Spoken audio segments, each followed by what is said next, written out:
First of all, I would like to thank the organizers for inviting me to this interesting winter school. It's my first time here. I really enjoying my time. And also I want to share a story that actually the first time that I learned conformal physics was from one of the organizers, Professor Kun Yang, when I was still a student, PhD student at Fudan in Shanghai. Kun was giving a short course on conformal physics, and that I really learned a lot and has been very important in my research, even if I was not directly working on conformal physics. And today you will say that indeed this story about 3D CFTs, which seemingly very different, unrelated to conformal physics, which turns out that conformal plays a crucial role. Okay, so let's get started. Let me first thank my collaborators. So as our journey goes on, so I really get more and more collaborators. So I want to highlight that Professor Wei Zhu at Westlake University, who initiated this program with myself and several others. And also I want to highlight my student, Zheng Zhou, who is the real hero in all the recent progress that we have made. Okay, so this is the outline of this lecture. So in the first lecture, I will give you some motivations and introductions, what this is about. And then I will use the example of 3D Ising transitions to tell you how things really work. And then in the second lecture, I will talk about more recent progress, including using it to study Chen-Simons matter theories. That's the theory describing phase transitions between different quantum Hall states, like different fractional quantum Hall states. And then I will also talk about how to use this to study fermionic CFTs, including the so-called super Ising CFTs, a CFT, probably the simplest 3D CFT that has supersymmetry. And if I have time, I will also talk about conformal defect and boundaries. So I don't think I need to motivate much that about quantum critical phenomenon, right? It's a very interesting and important phenomenon that can happen in quantum systems, right? There are many different ways for you to get that. Like you can get it in order disorder transitions. You can also get it in some form of spin liquid phases, and also often you say that as phase transitions between topological order, like those plateau transitions Ilya has talked about. Okay, so historically, the study of the critical phenomenon is really very important in modern physics, right? It gave birth to a number of fundamentally important physics concepts and also theories, right? That includes the universality, includes the renormalization group, and also the conformal field theory. Right? In this talk, we will focus on conformal field theories. The conformal field theory is a type of quantum field theory that is invariant under conformal transformations. So as we know, Lorentz transformation is the subgroup of the conformal transformations. And what's really special about conformal transformation is a transformation that allows you to distort the space, but meanwhile need to keep the angle. So the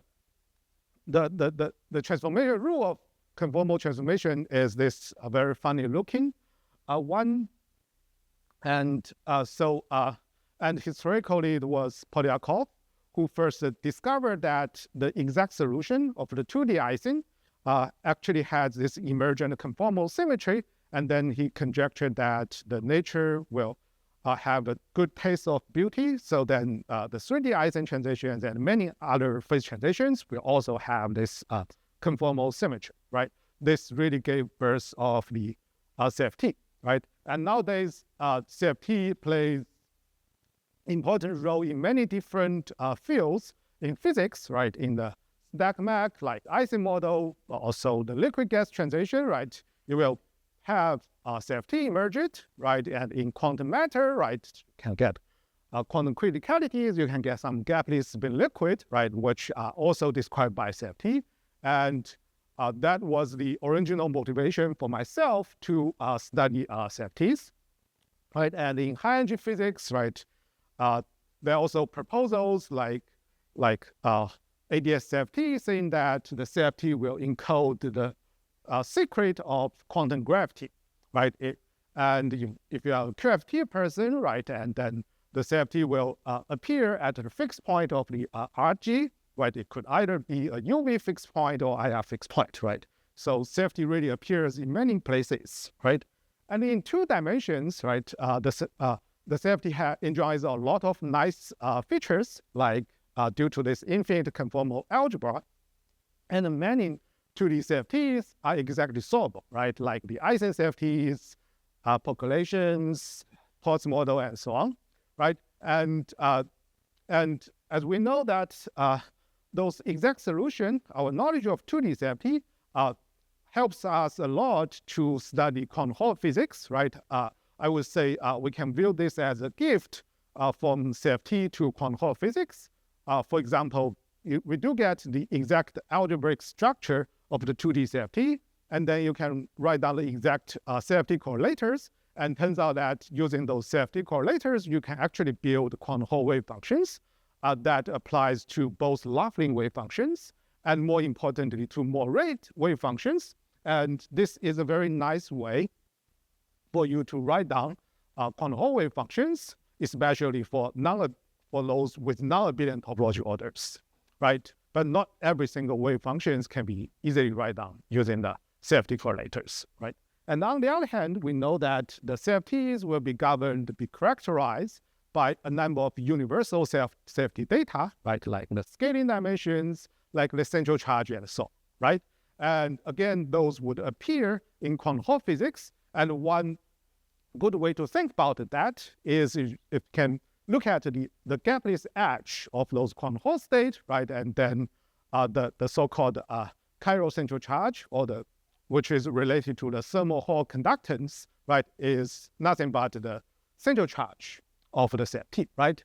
And the other example I should point out is that the shift that Saul was talking about yesterday, it's also correspond to some data of the CFT, that is the scaling dimensions of the electron operators you can write down on the edge or for the wave functions.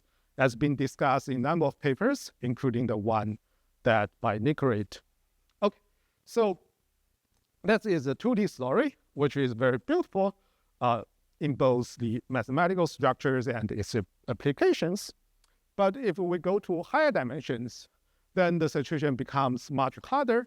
So those, for example, if we think about 3D CFT, so by the way, here by 3D CFT or 2D CFT, I always mean the space-time dimensions. So then the 3D CFT mean if you want to think about the quantum phase transitions, this 3D CFT would be 2 plus 1D. So, and those 3D CFTs are central to many critical phenomena like 3D Eisen models and also quantum matters, like the so-called Dirac spin liquid, which I'm very into. But those 3D CFTs are strongly interacting, right? There's no exact solution yet. And we don't have that many methods to study them. We only get a limited set of complementary methods, each can only probe a rather small corner of the entire CFT landscape, right? The popular method would be like the perturbative RG, originally done by Wilson and Fisher, this famous 4 minus epsilon expansion approach, and a lot of effort was using the lattice simulations, mostly like the Monte Carlo simulations, like you study lattice Eisen models. And a very recent breakthrough was the so-called conformal bootstrap, right? This allows people to get, in some situations, get very accurate critical exponents, like the 3D Eisen. It produced the world record precise critical exponents, right? But still, all those methods are not enough for us to really probe the entire landscape of the CFT, right? And what's missing is that we need a versatile and non-perturbative framework that could apply to many problems of CFT we are interested. And this is what the today's lecture about. And in particular, you will see that it turns out that the quantum Hall physics is actually returns the gift from the CFT in a very unexpected way. Okay, so yeah, and the core of this story comes from a very simple properties of CFT that you can find in any CFT textbook. It's called state operator correspondence, or sometimes people call it radial quantization. So the general statement is the following. So if you consider, if you put your CFT on this, what people call cylinder geometry, that is that you can think of it just as a quantum phase transitions or quantum realizations of that CFT. So I do get a time direction that is what these are about. And then the spatial dimensions of my theory will live on a sphere, right, s to the d minus 1. So you can think that I just have a quantum Hamiltonian defined on this sphere, and then ask what are the properties of that CFT. And one thing we can do once we have a quantum Hamiltonian, we just get its eigenstate, right? And for this state operator correspondence, it is saying that the eigenstate of the quantum Hamiltonian will be in one-to-one correspondence with the CFT operators, right? And for CFT operators, we mean that the operators will have the power law correlation functions, and the power is what we call the scaling dimensions, right? And this one-to-one correspondence is saying that the energy gap of those eigenstate will be proportional to the scaling dimensions of its corresponding operators. And so this is what state operator correspondence is about. And so for CFT, there's a very nice structure coming from the conformal field theory, conformal symmetry.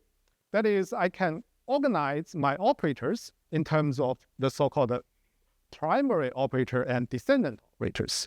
They have very simple relations that you just apply derivative to your primary operators. You can generate the descendant operators, and you can keep on applying it, and then you you will generate the infinite number of operators. And this is what people call the conformal multiplet. And it's very easy to work out that if the primary operator has scaling dimension delta, and then its descendant will just differ. The scaling dimension of the descendant will just differ by an integer, right? So, and so in some sense, the goal of solving CFT is to find its all primary operators and understand its property, right? Like scaling dimensions and so on. And the challenge is that for higher dimensional CFT, there are infinite number of primaries. So that makes it very hard to study. So for 3D Eisen CFTs, we know pretty well about several low-lying primaries. So the lowest one is what people call the sigma, and then epsilon prime. So this is some results from conformal bootstrap, and their scaling dimensions are related to the critical exponents like eta, like nu, like omega that we condensed matter also measure either experimentally or numerically. And some simple way to see what the line corresponds within eigenstate and the scaling of it. You see, other than you can think that those eigenstates are created by you inserting an operator at time equals to minus infinity. Yeah.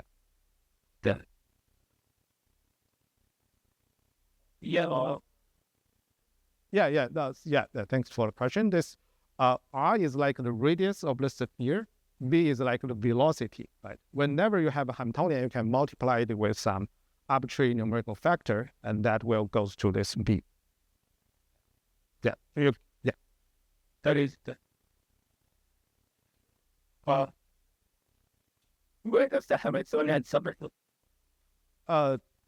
You have some Hamiltonian, then the Hamiltonian correspond to the so-called dilatation operators of the CFT, right? That's why it gives you scaling dimensions. The eigenenergies gives you scaling dimensions.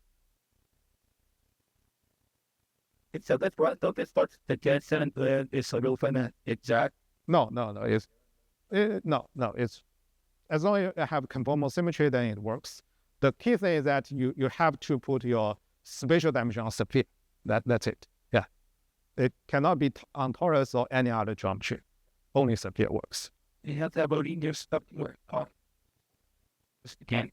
Yeah, but safety always have linear slab. It would be not, but this spot is just a bit lost for it. Right, but safety always has. Well,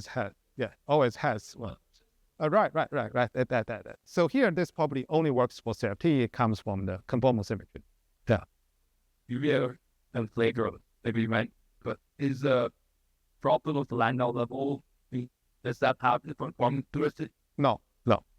So how does it's the quantum number 20 that bit? How is that? How does that part conformal? Maybe it will become clear later. Yeah. That what's the relationship between n at which eigenvalue value and the operator? So each, you can just give it a name, right? It's just like each eigenset corresponds to one scaling operator. That's it. Okay. Yeah. I think it's just a label I put it by my hand. It's not a typical interpretation of the glass one and how you brought. No. What's the secondary operator? How does that pass back? Fixed items. It will be some eigenstate. But they're like a pure pattern. Yeah. It will appear soon. Yeah. All right. So let me continue. So and this is, as said, it's also called a radial quantization, right? It's something that you can easily find in any CFT textbook. And I think Carney was one of the first few people who pointed out that this is the right way that we should use to study CFT, right? You can let's say, compute scaling dimensions and many other data. And for 2D CFT, it's very straightforward to do that, right? Remember, what we need to do is just put your spatial dimension on a sphere, right? And for 2D CFT, it's like you put your spatial dimension on a circle, right? That's S1, and that is what we are doing, right? For lattice models, right, on a periodic chain, and people have done this for many years, right? But if you go to higher dimensions, you immediately run into a trouble that the two sphere has curvature, right? So then that means if you want to put the lattice on sphere, you have to go with the situation that for most of the cases, you have to end up with the situation that there are defects on your lattice, right? And meanwhile, it also breaks the sphere rotation symmetry very badly, right? So that's why in the past, there were not much efforts try to use radial quantization to study higher dimensional CFTs. There are some interesting efforts along this line by Richard Brouwer. So, and what we are going to do is that we're not trying to discretize the sphere, but we want to fuzzify it. And to this audience, it's actually nothing mysterious, right? So it's something that quantum Hall people have doing for decades, right? Starting from Duncan Haldane. So that is, we just consider the physics of on the lowest lambda level, and you put it on sphere, right? And formally, that's actually correspond to what the mathematicians called fuzzy sphere or non-commuting sphere, formalized by Mado like almost a decade after Haldane first did this put quantum Hall on sphere, right? I think the first time I learned this fuzzy sphere word was from Haldane. Yeah. So anyway, and the different for the Haldane. Yeah, but Haldane called it fuzzy sphere. Sorry. Yeah. Let me not say. So save some time. Yeah. Anyway, so the nice thing is that on sphere, on this fuzzy sphere, the rotation symmetry is kept exactly, which is really nice for us to study CFT. Okay.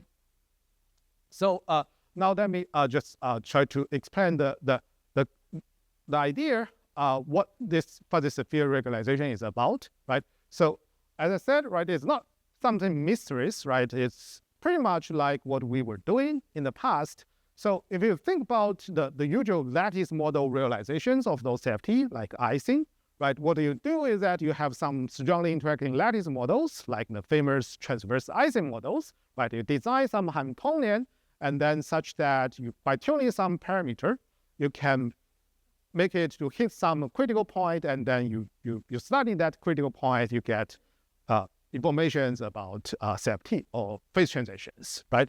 And then for this fuzzy sphere approach, so we're not doing lattice anymore, but we're doing something that quantum Hall people have been doing for decades. That is, we consider particles on sphere in the presence of monopole, right?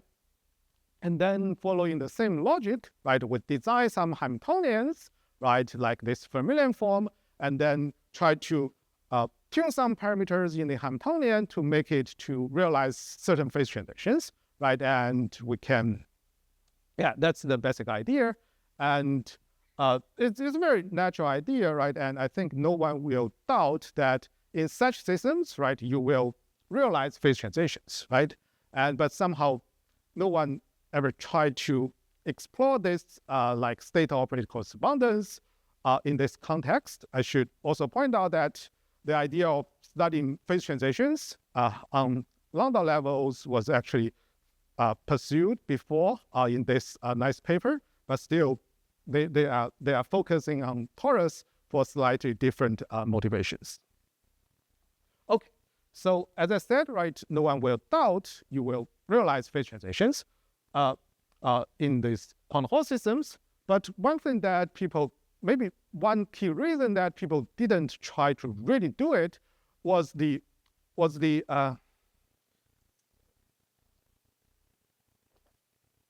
yeah, it will fit in the floor. Should it be on his team? Why these team Hamiltonians are possibly? No, they're not equivalent. It's just I'm just saying that from the universality, right? Licensing model is not equivalent to 5-4 either, right? It's just from universality, you will expect you can get some universal phase transitions in different physical systems, right? Yeah. Okay. On third.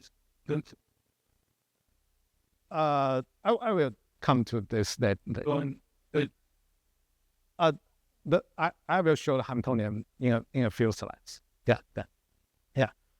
So I think in the past, no one really tried to sit down to do it. Because the mindset that we always think that CFT, right, is strongly interacting, right, it's a gapless system, right, which will be extremely hard to study, right?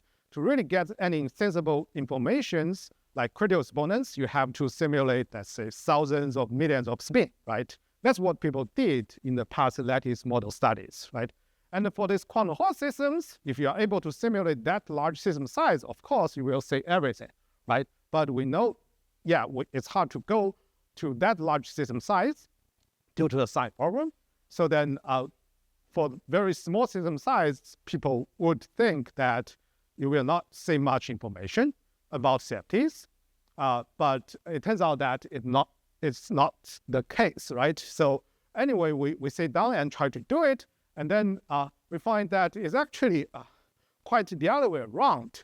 So in this setup, even if we study a very small system size, essentially, let's say we just have 4 particles in this fuzzy sphere or quantum Hall, spherical quantum Hall systems. I tune it to the Ising transitions. I can get very accurate informations about the 3D Ising CFT. So remember that the one thing that we can look at is just energy gaps, right, of my Hamiltonian. So here I'm listing the energy gaps of all the excited state, right, probably around 15-ish, right? So now you say that so this is our raw data. It's just like the eigenenergies from the Hamiltonian without any data extrapolation or anything, right? It just diagonalize this small Hamiltonian, you get the energies, we scale it. So now you say that all those numbers actually matches with the theoretical prediction from the bootstrap or conformal symmetry in a very accurate manner, right? So you can say that for most of the states, the errors is around 2 or 3%, right? And among all those states, there are like 6 primaries and 11 descendants. So for this very, very small system. And this already like beats the Monte Carlo studies of lattice models, even if you simulate thousands or millions of spins. In the past, people were only able to say 3 primaries. But now for this ridiculously small system size, essentially 4 particles, it's like 2 by 2 lattice, we can already say a lot of informations about set. Yeah. What is that?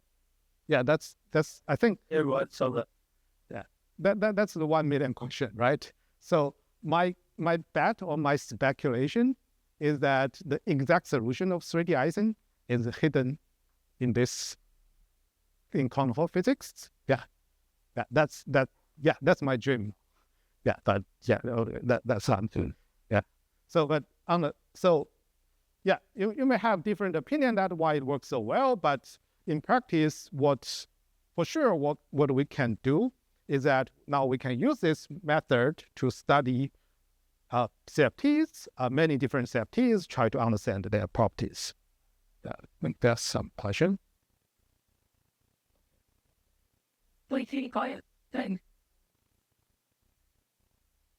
It's nothing special. It's just like for n equal to 3, the Hilbert space is too small. But I think even for n equal to 3, I can still get somewhat good results. But I think n equals 4 is probably the best size to show this. The results gets improved. I will show you in a minute.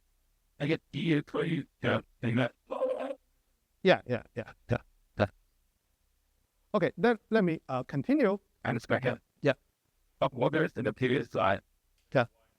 Arrow that sustain lot to this there RBT by 1 and all. There's no obvious reason. I think maybe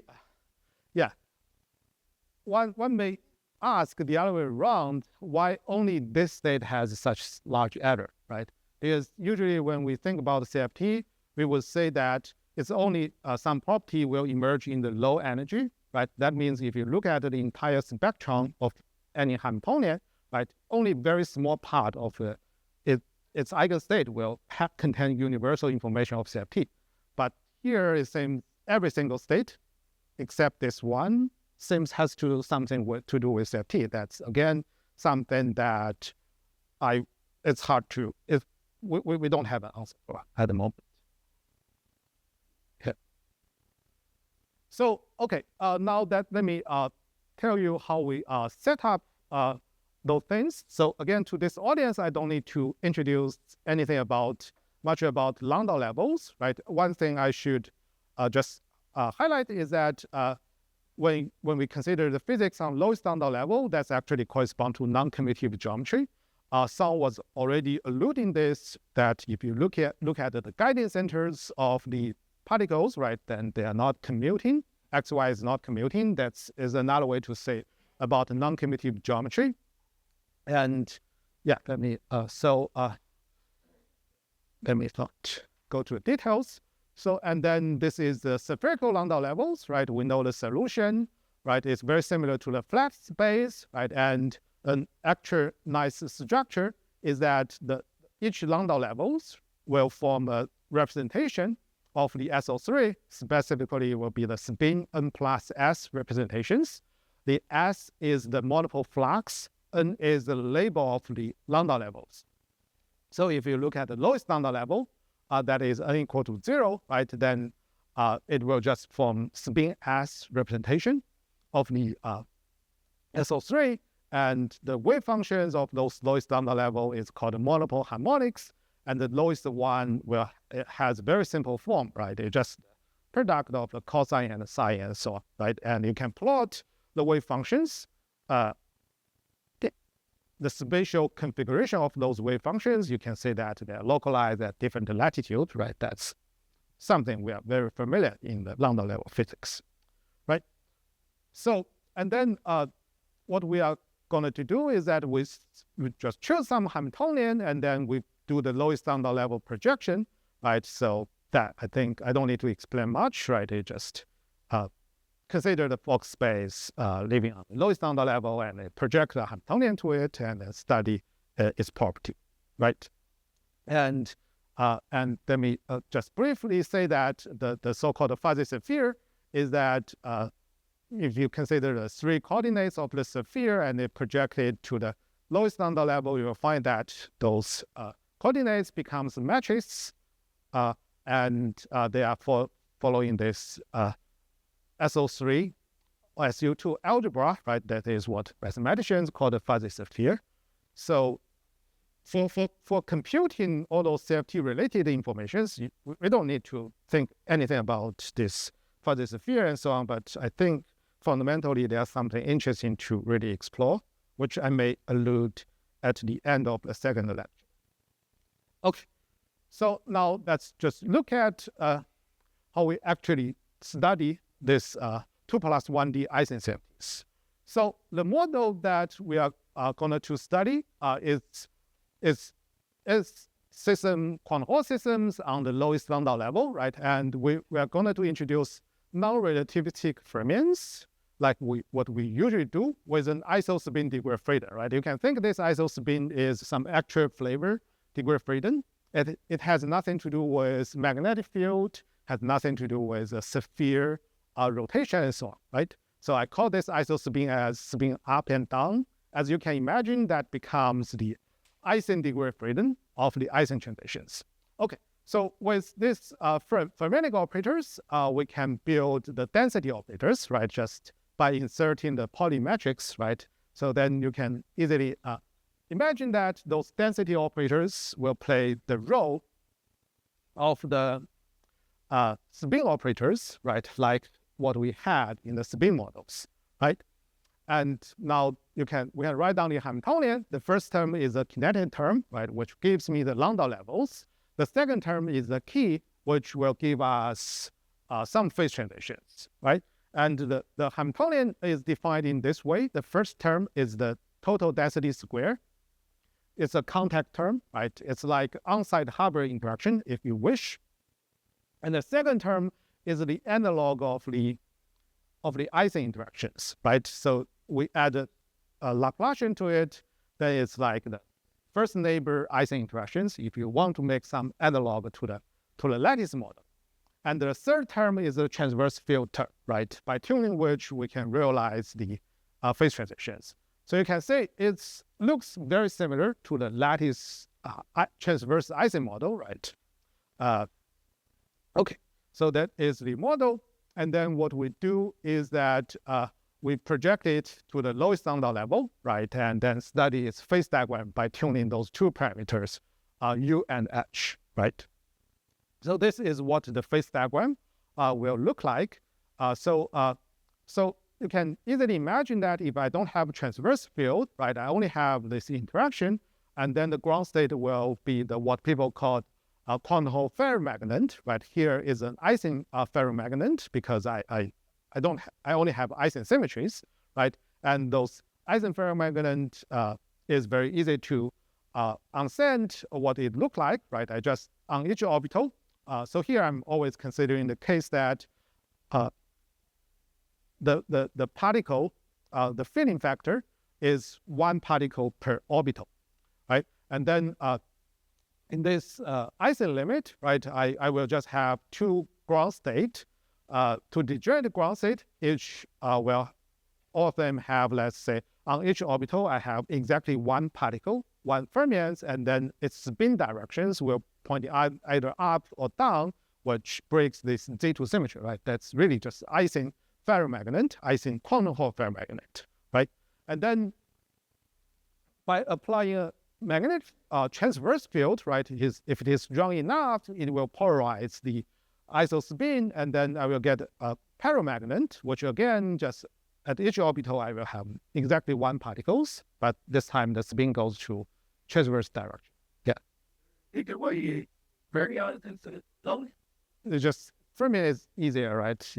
For Fermi, you can easily have integer quantum Hall, then you can have quantum Hall ferromagnet on top of it. Right? For bosons, you need to play with some fractional quantum Hall. You can still have similar physics. There actually was a paper showing that this idea works for both fractional fermions with of fractional quantum Hall and also bosons with fractional quantum. and on the lab, see this is a canvas field and light. Yeah. Why do you need to have the public? Yeah, that's actually a mystery. Yeah, from the symmetry perspective, as you said, we don't need that term at all. But for all the models we studied, we always need that term. We don't need to fine-tune much, but we always need its existence. You can think it as some term that suppress the charge fluctuations, right? But why do we need to suppress that? That's something we don't fully understand. Okay. So now this is the phase diagram. Then what we want to do is that The dots the upper so the one type of that event. no. The second term will give me the U term will give that. Yeah. So okay, this is a phase diagram, and then what we want to do is that we want to go to the critical point and then to check all those properties regarding safety, particularly the state operator correspondence. What push but if you don't have to let it say and that citation 0, it's like the height looks. Yeah. So at least it's breaking symmetry out. Yeah, then it's the quantum Hall ferromagnet. Right. Either use that they think.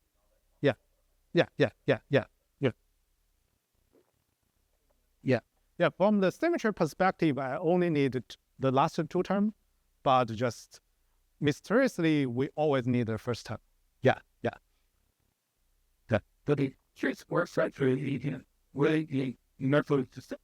No. If first term is infinite, then you pretty much just get quantum Hall ferromagnet without any other thing. And of that. Yeah, you mean this term, right? Yeah, no, there's no way to project to that Hilbert space, and even if you do that, you won't get anything related to safety. Okay, so now what we want to do is that we want to go to the phase transitions and then study properties of safety, especially the state operator correspondence.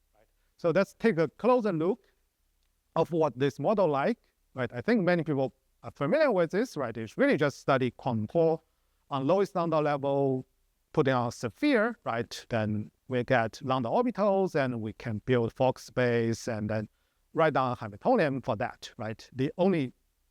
You can. It's like two-component quantum Hall problem if you wish, right? And then this is what the Hamiltonian look like, right? So we have those Hall-dense pseudopotentials, and then the delta potential and Laplacian delta will become V0 and V1, right? That's pretty standard in quantum Hall context, right? And then one thing we need to do is to identify the phase transitions. And so here we fix those two parameters, right? V0 and V1, and that correspond to the contact and the Laplacian delta. And then we tune the edge, right? We can do the traditional phi-side scaling of the order parameter, and you look at the crossing, and then you get to the critical point, right? So this is pretty standard in the study phase transitions. And now now we want to look for state operator correspondence, right? Just to remind you, what we need to do is just get the eigenenergies and then compare it with the bootstrap results. Okay, so one thing that I should mention is that the model has some symmetries, right? It has these Ising Z2 symmetries. It has SO3 sphere rotation. It also has a particle symmetry, right? And they become either the Ising symmetry, the SO3 Lorentz rotation of safety, and also the space-time parity of the safety. Okay, And one thing you probably also know that the number of particles plays a role of the spatial volume. Like root n can be thought as the radius of the sphere, right? Okay. So now this is some results we can easily get for the system with 15 electrons. So that is the energy levels we get, and then we can also characterize all those states with these quantum numbers, like the Z2 parity and also the SO3 angular momentum. So it's drawn here, right? So as I said, the energy gap will be proportional to the scaling dimensions of the CFT up to some non-universal factor, right? You can call it velocity, right? And we need to get rid of this non-universal factor. There are many different ways of doing it. One way is just to realize that for any CFT, there will be an operator called the suggest tensor. And the suggest tensor will have exactly scaling dimension 3 and angular momentum 2, right? And then we can find this operator, and then we just rescale it to make it have scaling dimension 3, right? We rescale it, then the remaining energies will be the scaling dimensions of those CFT operators, of course, up to some finite corrections, right? So remember that we have this primary and descendant structures. Now we can try to start to identify those operators. The first thing is that we can look at the lowest excited state, right? It is this guy, which is a Z2 odd operator. And we know that that's what people call the sigma operator, right? That corresponds to the critical exponent eta, right? So then we call it sigma, and then we just identify all its descendants, right? The algebra is very simple, right? It's just every time you apply a partial, it changes angular momentum by 1. You apply a partial square, the box, it doesn't change angular momentum, and how many derivatives you have, then increase those scaling dimension by related integers, right? So then among all those spectrons, you identify all the descendants, right? So some of the descendants, I explicitly write down the form of those descendants. You got those descendants. Now what you do is that you remove them from the spectrum and look in the remaining spectrum, you look for the second primary, which is what people call the epsilon, and then you identify what's descendant. You keep on doing that, and then you can understand the low-lying spectrons of this system, right? So this is the results. So here is a side different. I'm showing the 16 electrons. So this is the results for the sigma multiplet I just showed, and this is the results for the epsilon multiplet. The symbols are our numerical results. Again, they are just raw data. There's no file size extrapolation or not, or other things. We just get the raw numbers from the exact diagonalization. And the bars are the results from conformal bootstrap as well as the conformal symmetry. Now you see that they actually align pretty well, especially for the low-lying operators. For higher operators, there are some discrepancies, but that is something you should expect because there are corrections caused by the irrelevant operators. And those discrepancies are also universal, can be understood using the conformal perturbations and so on. Okay, so here are some results. So we look at, let's say, around 70 low-lying states, and among those states, we can identify many conformal primaries, as shown here. So this is our raw data again with 16 electrons, and we can compare them with bootstrap results. You see that all of them have very high accuracy, right? And for sure we will have more, but we didn't we didn't study those high excited state very carefully. Right, here are some results that for all those 70 states, for all the 70 states, we find all of them are actually steady state. There's no actual state or there's no state missing. And here and there are the descendants of this. Here are just some results that for all those descendants, we actually have listed in our papers, which you can say all of them have pretty high accuracies. So there's certainly more, but we didn't try to look higher. Okay, again, as I said, that the 4 electrons also miraculously worked. There should be some deep reason that we don't understand why it works so well. So maybe in last 5 or 10 minutes, let me briefly mention that the story goes far beyond just look at the state operator correspondence. So the key thing is that the state operator correspondence is only about energy gap of the states, right? But there are actually a lot of other informations we can also explore, right? Because we get to the wave functions of those states, right? We can also just write down the operators in the system and measure the properties of those operators, right? They will give us a lot of more informations, right? And as we know from quantum Hall study that it's very easy to switch back and forth between the orbital and the real space, right? And for the sphere, right, we know that you can write down operators in the real space, and then it's related with the orbital space operators in this simple simple expression similar to the Fourier transformation, right?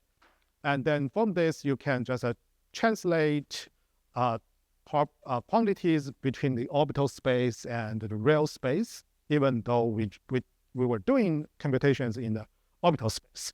And one very interesting property of this is that in this system, right, the real space is actually continuous, right? It's not discrete like Lattice models. Of course, quantum Hall people know this, right? And so that means any observable you computed in the real space will be some continuous functions instead of some discrete numbers, right? Some tables of discrete numbers. This is also very fun property. So for example, we can compute the 2-point correlators, right? Like what people usually do in the lattice simulations, right? We just insert operators at different positions of my real space, like on sphere. And from CFT, we know the exact form of this 2-point correlator. From conformal symmetry, we can write it down. It will look like this, right? And then the delta will be the scaling dimensions, right? So then in practice on this fuzzy sphere, what we will get is some correlation functions. There's some functions which you can expand using this cosine theta, right? And this expansion gets truncated as some order like 2s, right, from your monopole, right? And then that we can compare our numerical results with the exact form of the CFT. You can say that indeed for a very large window of the theta, the results, two results actually matches very well. So the discrepancy starts to show up when theta is 0. Then there we know that the CFT will have divergent correlation functions, and in a finite size compilation, you can never get divergence. So then that's why there are discrepancies, but you can say that as system size increases, the agreement becomes better and better. But then let's start down at that escape. Yeah. For the excited state, actually, for excited state, they will have different CFT interpretations. So it's actually this guy. So if you measure the same quantity but replace the ground state with the excited state, you will get, for example, 4-point correlators instead of 2-point correlators. 4-point correlator is like the key object in the conformal bootstrap study. So again, in our computation, it's pretty much the same. And then we get some results. And we can also compare it with the conformal bootstrap results where you can reconstruct the 4-point correlator. Again, you just look at the numbers. All those numbers are raw numbers. We didn't do any finite size extrapolation. So you, again, just look at the raw numbers. Like if you take theta equal to pi, the difference is less than 0.1%, right? So yeah, this is really something unexpected. So, and we can go further, let's say compute OP coefficients, because we have access to the information of the operators. So here are some results. Won't have time to go through the details. And we can also compute the so-called F function, which is like the analog of central charge for 3D CFT. So it will be monotonic decrease under Rg, just like the central charge, the famous C theory. So, and this F function was very hard to compute in any other method. The only way to access it is through, there are two ways to access it. Both of them requires you to study either sphere or have some smooth entanglement cut, which is not able, one cannot access in lattice simulations. Anyway, so this quantity, we can compute it using entanglement entropy. It's actually very familiar. Its form is actually familiar.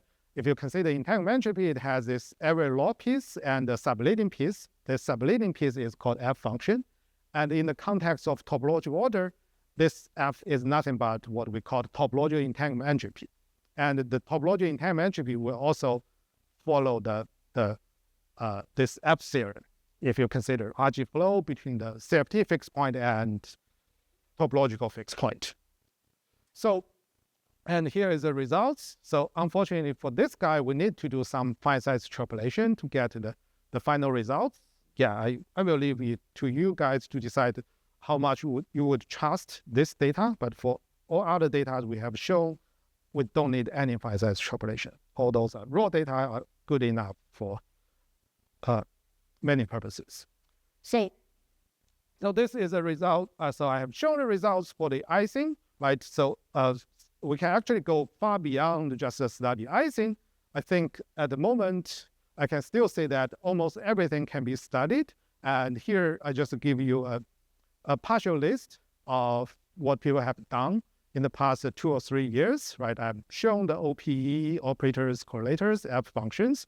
You can also construct the so-called conformal generators, and you can study conformal defect and boundaries. And we can also generalize it to fermionic CFTs, including the super icing. And this is what I'm going to talk about in the second lecture, right? You can also study Wilson-Fisher, like deconfined phase transitions or some non-abelian gauge series. You can also study non-unitary CFTs, like the famous Yang-Li CFT has been studied in these 3 papers. And for quantum Hall people, maybe one of the most interesting phase transitions will be the phase transitions between quantum Hall state. And in field theory, we call those as Chen-Simons matter theories. And we also figure out how to study that. And this is something I will discuss in the second lecture. So I think all those results make me to think that it's really lead to a new era for us to study 3-dimensional CFTs, right? So you can, as you have seen, right, even with very small system size, we are able to get very accurate information about CFT, right? That is sharply contrasted with the usual lattice model simulations. You need like thousands or millions of spins, which will cost like millions of CPU hours, even if you can do it. Right, but for us to simulate such small system size, like a few minutes or 1 hour is enough on this laptop, and we can get almost everything, right? And for lattice models in the past, even you invest like millions of CPU hours, you can get 2 or 3 query exponents. Right here, even with 1 second, we can get like 6 or 10 query exponents, right? And we can also directly access to the conformal symmetries. So, and one thing that I want to advertise is that if you want interested to play with this, right? Although many of you probably know how to do those exact diagonalizations of lambda levels, but my student has made his own numerical package. It's open source package that you can check on this website, right? He designed his package in a way that is very easy to code for any exact diagonalization for any fermionic or bosonic models, not necessarily the lambda level problem. It's very easy to code, and then you can reproduce our results in a minute to 1 hour. And I think there's a page which gives you all the sample code for every single paper we have published. So you can produce all of our results in a minute just using his package, right? So if you're interested, I encourage you to check that. Now, the last thing that I want to briefly mention is that, to me, it's a big question that why it works so well. Naively, it should not work that well, right? That's why in the past, people didn't really even bother to try, right? And I kind of think that it may have some, the deep reason that why it works well may have some connections with the unknown structures of safety, right? And we know that one big dream of many people, right, for centuries is the exact solution of 3D icing, right? We don't know whether this really exists or not, right? But as a condensed matter people, we have seen that the wave functions, right, plays was hero for several different cases like superconductors, fractional quantum Hall, right? Sometimes I keep on wondering, maybe wave function can be the hero again for this 3D icing story. So then one thing I did try was to write down wave function ansatz for this 3D icing safety on fuzzy sphere. I don't have time to explain what this means, but you can check my paper. The thing is that this is a wave function with no tuning parameter. The only input is this delta, which is the scaling dimension of sigma, and all others, like this k is some 3J symbol, and this is called Pochhammer symbol, and this is just the density operators, projected density operators of the this lowest lambda level model. Right? This is a wave function. So here is some. So this phi 0 is really just a polarized state, fully polarized state, but it's very simple paradox state, right? So with this wave function, I cannot do anything analytically at the moment, but I can just numerically try to study it, right? And one thing that one golden standard for how good the wave function is just measure the wave function overlap between this guy and the numerical wave function we get from exact diagonalization. So this is a result. You can say that actually the overlap is very good, right? It's comparable or even better than the wave function overlap of Laughlin state and the Coulomb, the exact wave function of the Coulomb interaction, right? And I can also numerically also find that if I measure correlation functions, like what I showed in previous slides, I get power law correlation functions, which is also nice. But from the exponents, I think it's a little bit off. So this wave function may not be the exact wave function we are looking for, but I think it's a very interesting direction that was pursuing, particularly with the insight from the quantum Hall community, right, where a lot of wave functions have been played with. Okay, so then we just have